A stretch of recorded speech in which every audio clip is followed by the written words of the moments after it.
Imagine you're in the middle of a heated debate about politics, religion, or maybe a social issue.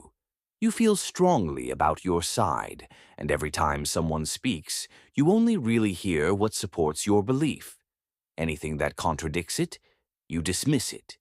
You think they're wrong, or maybe just uninformed. That's not arrogance. It's something deeper, an unconscious pattern called confirmation bias. Confirmation bias is a mental trap where your mind shows you only what you already believe.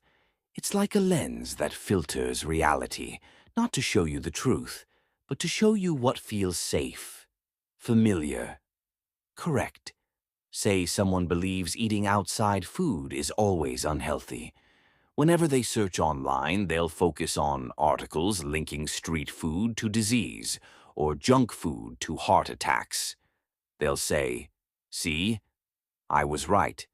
But they'll ignore equally valid research showing that, in moderation, some street foods can be safe, even nutritious. That's the power of confirmation bias. It doesn't seek truth, it seeks comfort. In a world overflowing with information, your brain filters most of it out. And that filter? It's built from your own beliefs. So you end up in a kind of echo chamber, surrounded by voices that reflect your own, reinforcing your views over and over again.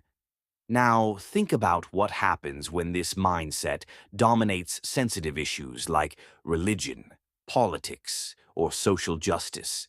Everyone clings to their version of the facts. Everyone else must be wrong. Dialogue breaks. Understanding dies. Psychologists say confirmation bias gives us a sense of control. When we see the world aligning with our beliefs, it makes us feel safe, like we understand how things work. But that safety is an illusion.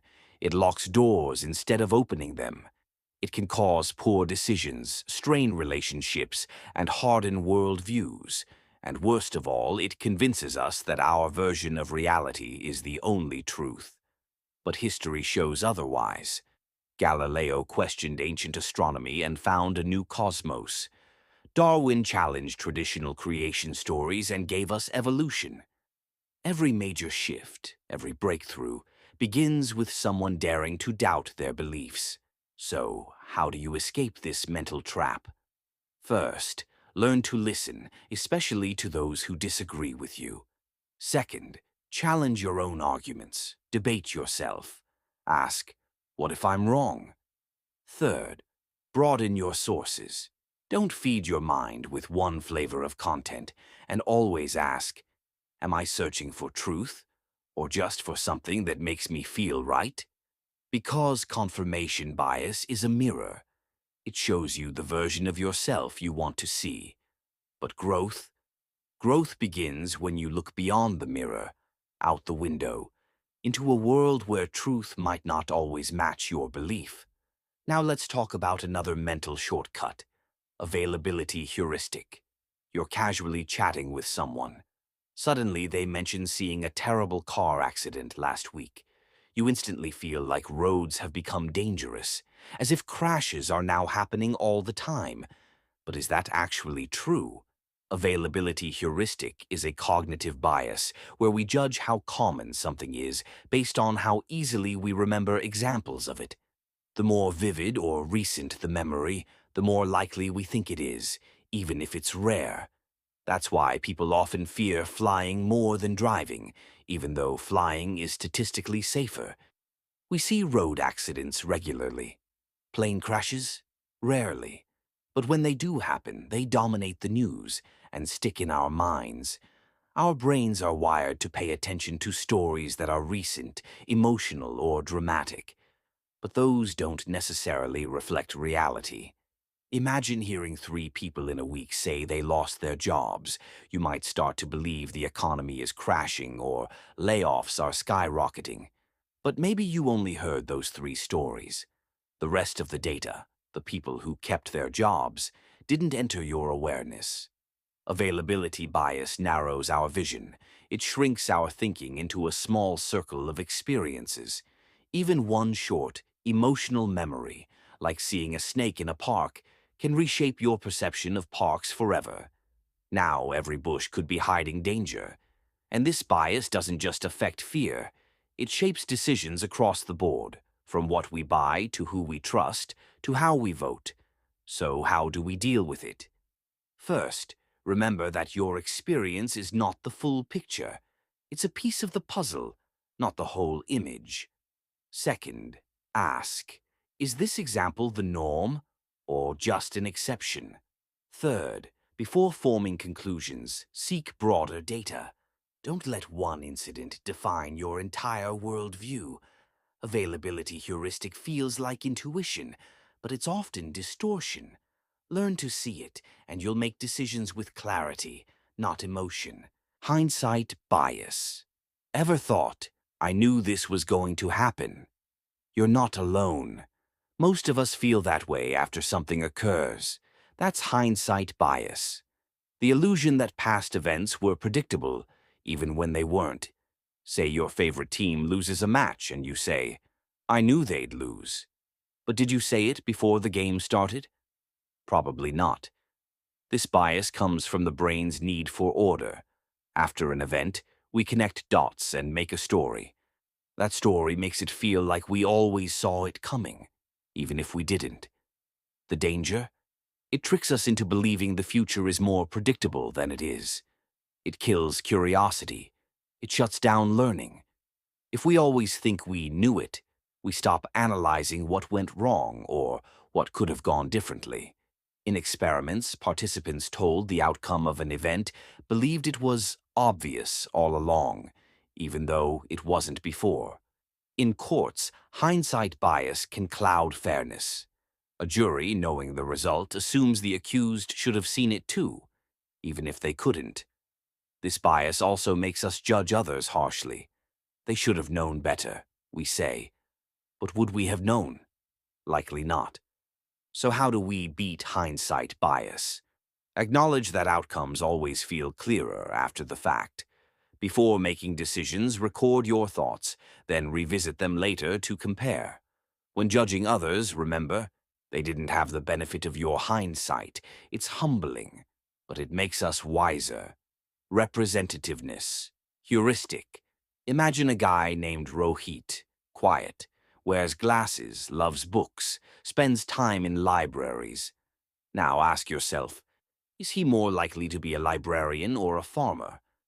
Most people will say librarian. Why? Because Rohit fits our mental prototype of one. This is representativeness heuristic, a shortcut where we judge based on similarity to a stereotype, rather than actual probability. But here's the catch. If 95 out of 100 people in that area are farmers and only 5 are librarians, odds are Rohit's a farmer, no matter how librarian-like he seems. Our minds ignore base rates. We think in stories, not statistics. This bias shows up everywhere. A guy in a suit must be successful. A tattooed person must be rebellious. A soft-spoken woman must be shy. We match people to templates in our minds and forget reality. It also drives the gambler's fallacy, thinking a win is due after several losses. But each coin toss, each dice roll, each lottery ticket is still 50-50. To counter this bias, ask, am I judging based on surface traits or actual data? Recheck the base rate. How often is this truly the case? Challenge your stereotypes. They're not always wrong, but they're not always right either. Real wisdom is resisting the urge to assume. Halo effect. Think of someone who dresses well, speaks confidently, and smiles often.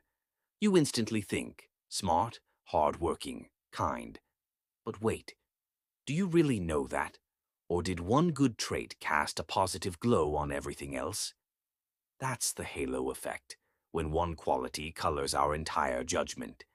It happens with celebrities, co-workers, leaders, and even students. A kid who excels in math is assumed to be good in all subjects. A charismatic boss is assumed to be ethical. But that's just a glow, an illusion. The flip side, Horn effect, when one negative trait makes us judge everything else harshly. Someone stumbles in a presentation and we think they're incompetent. A single bad review ruins our view of a product forever. So how do we see clearly? Ask, am I judging the whole based on one part? Separate traits. Look for evidence of each. Step back. Balance emotion with reason. Everyone has strengths and flaws. Look past the shine or the shadow. Recency bias. Your brain loves what's fresh, especially your short-term memory. It processes recent information more vividly, more powerfully. Why? Because your mind sees recent events as more useful and relevant to current decisions. But there's a catch. That focus on what just happened can blind us to the bigger picture. Imagine this. Someone helped you 4 times this week, but made one mistake today. Recency bias will make you forget the help and magnify the mistake. That's the real them, your mind says. We fall into this trap in relationships, friendships, even in our jobs. One small error at the end of a good project, and it suddenly feels like a failure. One argument after weeks of calm, and the bond seems broken. And it doesn't stop with individuals. In politics, a leader may do something praiseworthy recently, and suddenly the public forgets their long history of mistakes. Or in sports, a player might perform brilliantly for months, but one bad game, and the criticism pours in. Marketers know this too. That's why you often get last-minute deals that feel more exciting than the better ones offered earlier. You respond because it's fresh, even if it's not better. So how do we resist recency bias? First, pause and ask, am I judging this based on the entire experience or just the last part? Second, avoid making major decisions based on immediate feelings. Let the dust settle. Third, if something feels wrong, give it a day or two.